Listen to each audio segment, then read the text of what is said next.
La terre battue, ça demande vachement par rapport au jeu de jambes. C'est différent que le dur.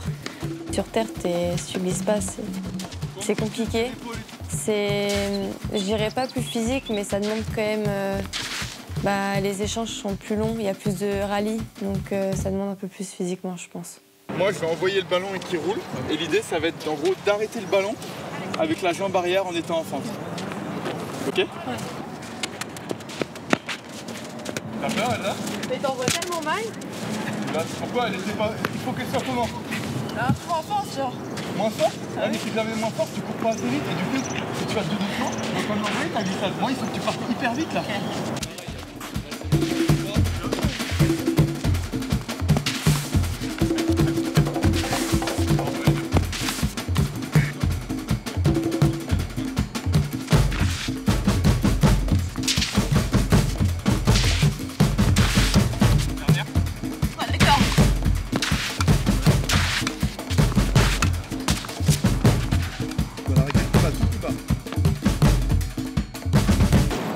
C'est quoi le bonjour quand tu dis des glissades? Par contre, pense fort.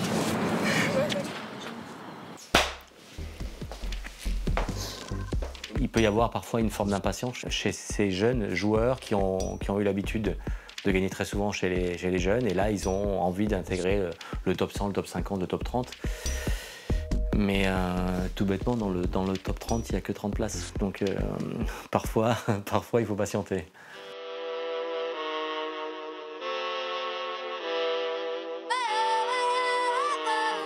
Je file les trucs Dark Vador, hein, je suis obligé. C'est obligatoire. C'est la base.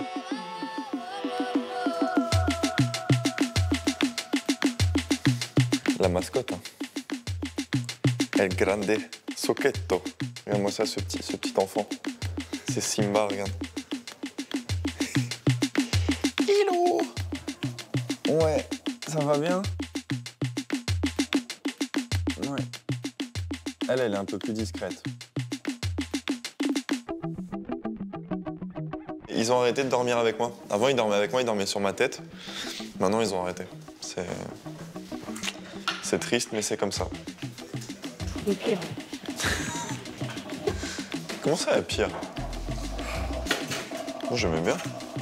Je me suis déchiré 2 cm au niveau du mollet gauche. Donc la rééducation s'est très bien passée. Ça fait maintenant 2 semaines que je suis à l'arrêt. Et puis je recommence à taper la balle lundi. Je suis parti un peu déçu, mais en même temps après je suis ici, je suis chez moi depuis maintenant 2 semaines. Et voilà, comme j'avais dit, la dernière fois que j'étais rentré chez moi, c'était en novembre. Donc moi ça me fait aussi du bien de retrouver un peu ma famille, mes amis, de me ressourcer un peu. Et non, c'est positif aussi parce que je vois aussi d'autres choses que j'ai pas l'habitude de voir pendant ces 2 semaines. Donc non, je suis hyper content, je le vis très bien. En général, Terence est à la maison 3 semaines par an. Le reste du temps, il est en tournoi. Pour vous dire, la dernière fois qu'on a fêté son anniversaire, c'était quand il avait 10 ans, donc il y a 12 ans. Il jouait beaucoup à la Wii Sport, notamment au tennis. Et c'est vrai qu'à l'époque, j'étais postée. Une fois, je suis rentrée, je me suis dit non, là ça suffit. On va le mettre sur un terrain. Ce sera quand même beaucoup mieux de jouer devant un écran. Merci Alice. Hop mes petits chaussons Dark Vador, très sexy. Oh là là là là, mais quel caméraman d'exception. Regardez plutôt ça. Sa grosse tête là. Bonjour, je m'appelle Terence Hetman, je suis joueur professionnel de tennis. Ouais. Je gagne ma vie en tapant une balle jaune. Bon. C'est vrai que c'est dur, mais je m'y fais. Je pense qu'un jour, j'arriverai à réussir à taper la balle et la mettre dans une ligne. Vous voyez? Bon. Je veux savoir quel est le sentiment que tu ressens quand tu frappes cette balle. Et en plus... Je ne ressens aucun sentiment quand je tape une balle. C'est triste un peu, non? Non, c'est beaucoup de mémoire musculaire. Hein. C'est bon, je suis beau là ou pas?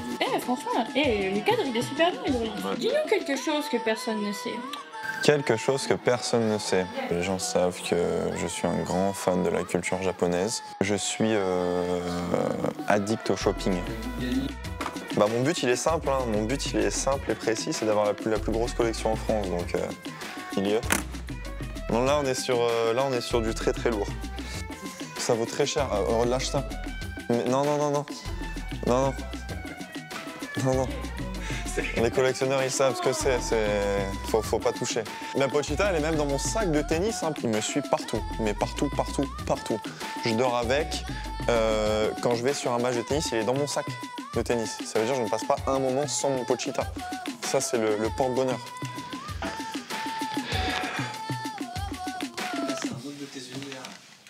Là, c'est un de mes univers, c'est Call of. Ouais, bon là je focus un peu, tu m'excuses.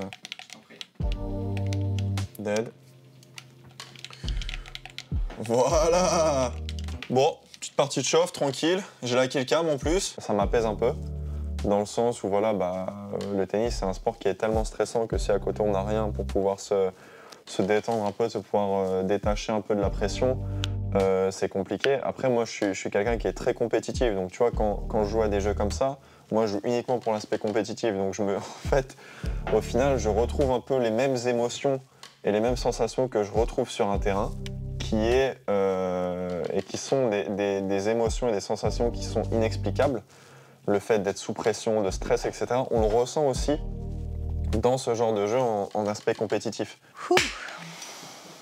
Je parlais à Azarenka l'autre jour, elle me disait que c'était les Lego, qu'elle passait des heures à la maison à faire les tours Eiffel, enfin vraiment les trucs énormes de Lego, mais parce qu'on est tellement focalisé sur le tennis et il faut trouver une bonne passion à côté pour justement se distraire, mais en même temps, c'est aussi travailler la concentration et la patience dans ce genre de choses, et c'est de pouvoir se reposer tranquillement, mais en restant quand même sur quelque chose de sain.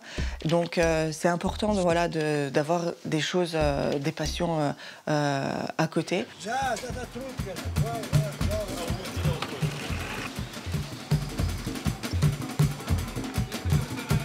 Je suis au Portugal, je joue des tournois, mais en même temps, j'essaye, dès que j'ai fini le tournoi, de m'entraîner. La défaite ne m'affecte pas et de pouvoir enchaîner direct, de vraiment enchaîner les entraînements et voilà, d'améliorer mon niveau de jeu. Plus je passe du temps sur le terrain, mieux c'est.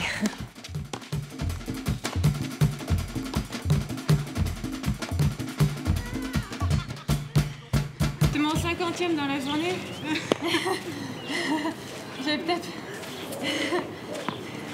trop énervé.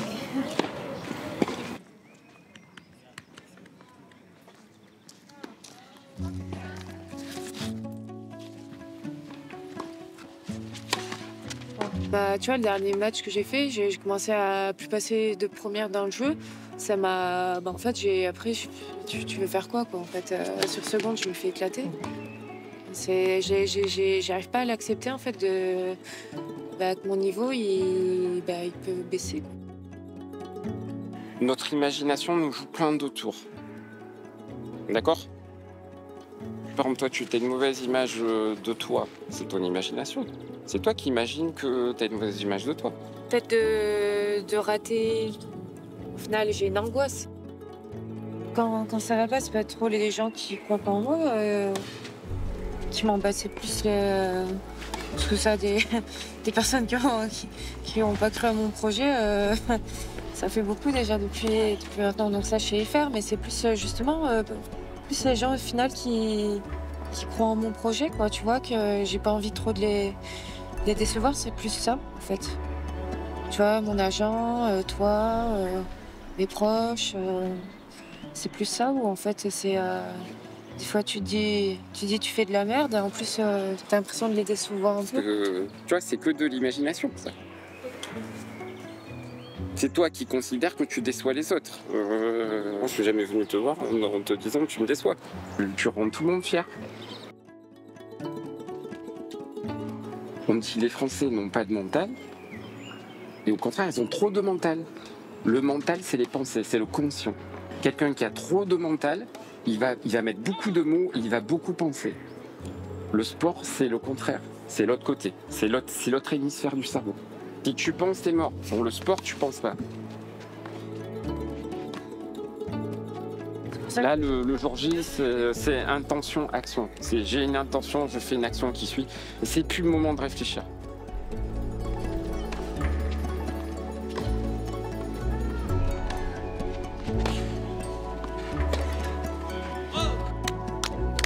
2760 7662 279 7616. C'est l'heure d'entraînement payé là. Ça commence. C'est un bon début. Bon, on va pas s'arrêter là. On va pas s'arrêter là. Ouais, c'est bien, c'est bien. J'ai vu ce que je voulais voir. Ouais.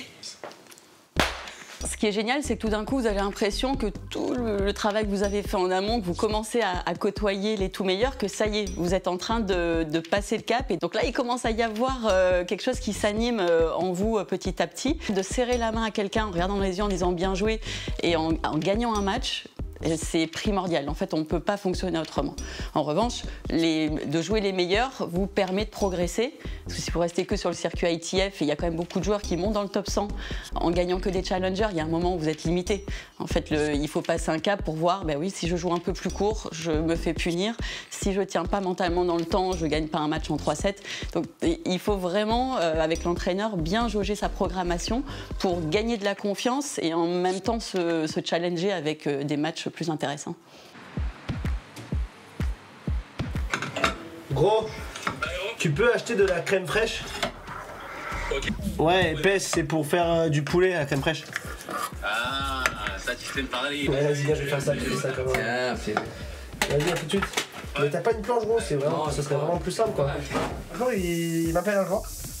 Il me dit, ouais, gros, écoute, viens chez moi demain. C'était un midi en plus. Et je te fais un plat de dingue. J'arrive ici, je sens le plat déjà un peu foireux qui arrive, tu vois, je vois l'assiette, je fais wouah. Il m'avait fait quoi? Des nouilles, tu sais, un peu genre pas de taille. C'était immangeable. J'ai jamais mangé un truc aussi affreux de ma vie. Je te jure, c'est ah bah j'allais t'ouvrir, tu vois. Ah bah super. Ah bah, bienvenue chez moi. Ah bah merci. Qu'est-ce que tu me fais? C'est comme ça. Gros, c'est la première fois qu'il fait des cours de ça.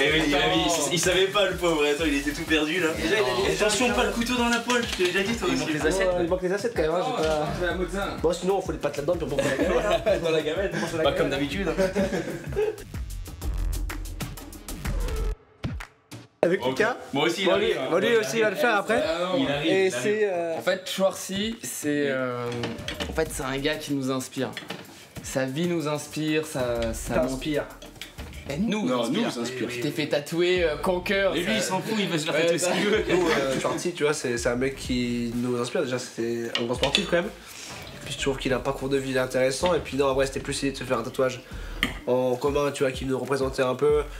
Et on a ce petit côté fou un peu en nous et on aime bien se faire des. Tu vois la carrure quoi. Regarde les épaules quoi. Sortir de l'ordinaire quoi. Si moi je des vaches. Et on s'est dit, il y a un week-end on était ensemble, on s'est dit qu'il fallait qu'on fasse un tatouage en commun tous les trois. Bah c'est sûr, ça fait plaisir, on le voit pas souvent. Et quand il est là, on essaie de profiter au maximum quoi. Il vient boire le café dès qu'il a une petite pause, parce que le CNE est pas loin. Non mais c'est cool d'avoir ses potes ici. Surtout à côté. Surtout tu vois à côté quand même. Et puis ouais, c'est une histoire qui est encore une fois particulière. Tu rentres ici et qui est cette stabilité là avec eux et vraiment de pouvoir décompresser et aussi tu vois de pouvoir passer ces moments là tu vois avec vraiment des gens qu'on aime, c'est cool tu vois, parce que je vois pas beaucoup ma famille aussi, ils sont tous à Metz. Et encore une fois, eux que je perde ou que je gagne, tu vois, ils s'en foutent. Petit moment émotion là. Et le fait de côtoyer, bah oui, c'est vrai que des fois ça nous remet un peu dans le truc monde adulte, un peu plus adulte. Il a 22 ans, mais il est pas étudiant, donc forcément il a plus de responsabilités. Non mais c'est vrai que je pense que tu as tout sportif, tu vois, qui très tôt part de chez lui. Tu vois, moi je suis parti de chez moi, j'étais un enfant de 12 ans quoi. Et quand tu pars de chez toi, que t'es amené à vivre seul, même si tu es toujours entouré évidemment. Moi quand je suis arrivé à Poitiers, on avait un super entourage. On n'est pas livré à nous-mêmes, mais le fait de ne pas avoir ses parents, je pense que ça te responsabilise beaucoup plus tôt. Ça te fait devenir adulte vite. Il faut qu'on se fasse seul, il faut qu'on gagne nos matchs, tu vois. Il faut aussi qu'on gagne de l'argent aussi, parce que le tennis ça coûte cher. Même si moi j'ai eu la chance d'être accompagné par la fédération pendant longtemps et qui m'accompagne d'ailleurs encore aujourd'hui, il faut qu'on ait un entraîneur, tu vois, qu'il faut qu'on paye un coach. Moi j'ai essayé d'agrandir mon équipe cette année, j'ai un kiné avec moi et on devient en fait limite PDG d'une boîte en fait. Vous arrivez des juniors où on se retrouve, en général, lorsqu'on est dans les meilleurs français, on part en championnat du monde, on est encadré par la fédération, on est dans des beaux hôtels, on passe du temps avec les étrangers, les différentes cultures, enfin c'est vraiment très riche et très sympa. Et puis une fois que les juniors sont finis, là c'est la dégringolade émotionnelle où on se retrouve tout seul avec moins d'aide financière, parce qu'en général il y a une aide jusqu'à 18 ans, mais après il faut savoir se débrouiller. Et là en fait vous partez en sachant que vous allez dépenser 3 fois plus, voire 10 fois plus que ce que vous allez gagner. Donc c'est un vrai investissement sur l'avenir, en sachant que le tennis, c'est pas parce que vous allez passer des heures au panier ou sur le terrain que vous allez réussir. Donc c'est vraiment un circuit très compliqué mentalement, financièrement et émotionnellement.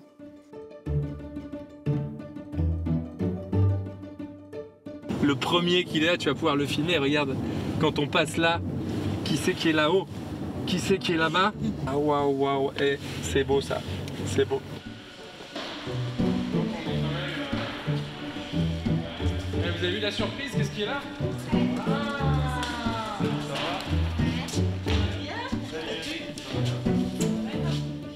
Super. Là, on est à mon club formateur, mon club d'enfance et toujours mon club de Boulogne-sur-Mer. Là où j'ai commencé le tennis. C'est grâce à ce club-là si j'en suis là aujourd'hui, parce que je me suis toujours entraîné là. J'ai toujours été licencié ici, j'ai toujours eu du soutien de la part de Franck, de la part de tout le monde dans la région. Donc non, c'est ça. Ah ben regarde, alors là, on a tout le CHA qui arrive et tout ça. Allez, vous pouvez aller le voir, dire bonjour, hein, vous sautez dessus. Hein. Allez, vous ne voyez pas souvent. Hein. Salut, ça va? Ouais. Ça va bien? Ça va? Bien joué. Salut, merci. Ça va? Tu vas bien? Ça va les gars? J'ai commencé à 7 ans et j'ai commencé comme vous à faire exactement les mêmes entraînements entre midi et 2 en sortie d'école, sortie de collège. Je suis sur le siège passager car, ah bah tiens, quelque chose que les gens ne savent pas sur moi, c'est que je n'ai pas le code ni le permis. Donc je suis obligé de me faire emmener comme une princesse 22 ans par maman. À 22 ans par maman. Elle en a marre, hein? Ah maman, t'en as marre?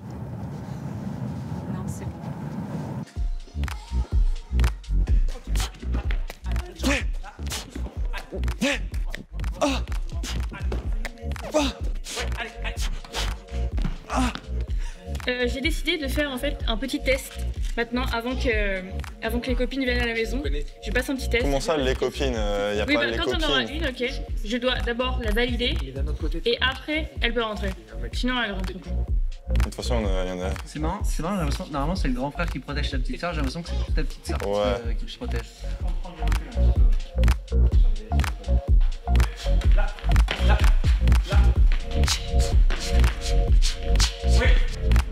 Ouais. Et ouais, alors. J'étais obligé.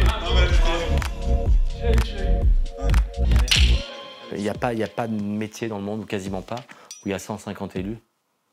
Ça n'existe pas. Je veux dire, aujourd'hui, vous faites des études, voilà, vous êtes avocat, dentiste, banquier, vous tenez un restaurant, une carrosserie, une boulangerie, peu importe. Il y en a des dizaines de milliers, des centaines de milliers dans le monde.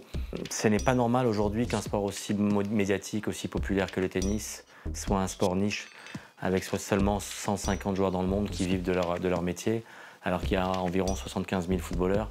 Donc le ratio est totalement déséquilibré et illogique. Moi j'aimerais bien qu'il y ait 300-400 joueurs de tennis qui vivent dans le monde. Ça ne serait pas énorme.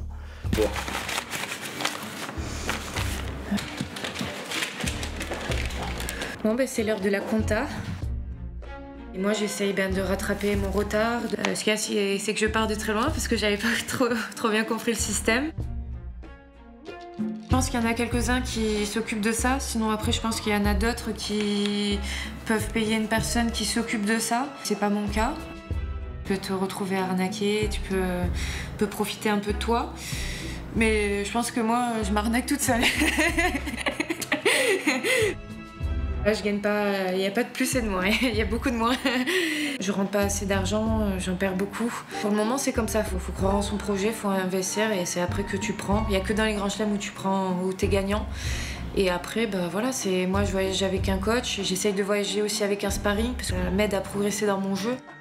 Dès que tu reçois un peu d'argent, tu essayes de l'investir pour avoir plus de choses pour ton projet. Donc au final, ouais, avant de gagner, de m'acheter un appartement ou une maison, et en même temps, ça peut arriver très vite. Là, je passe les qualifs de Roland et je passe quelques tours dans le tableau. Je sais pas, qui peut savoir. Soit tu gagnes beaucoup, soit t'es un peu dans la misère, quoi. On se comprend. Mais ça fait partie du projet, quoi. Et voilà, et après quand ça arrive, une fois que t'as les résultats, tout ça, après je me fais pas de soucis que tout est mis sur un tapis, quoi.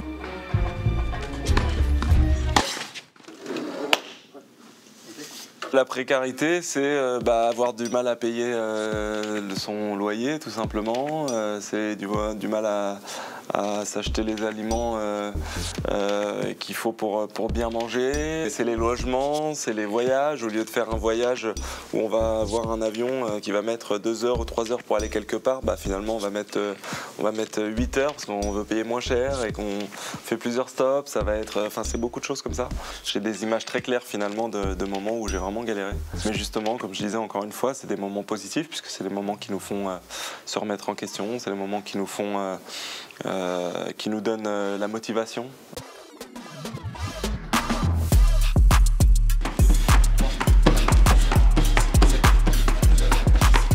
Super. Là, il y a de la hauteur. Allez, encore. Et là, je suis monstrueux.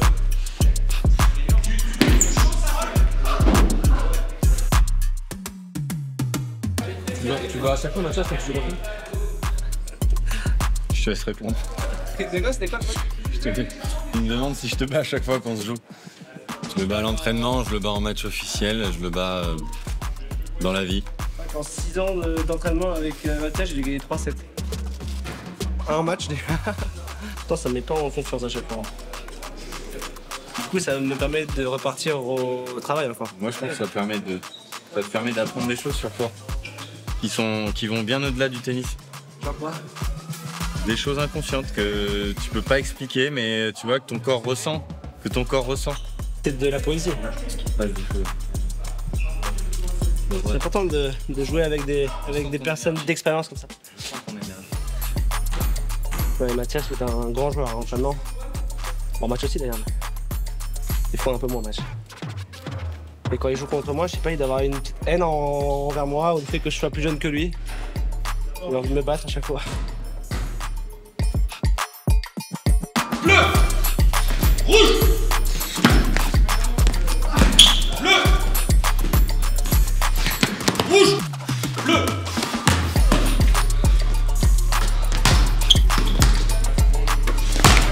Rouge, bleu,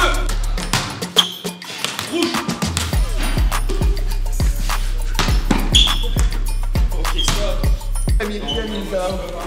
C'est toi, Harold? Ouais, ça c'est le talent du FCMS.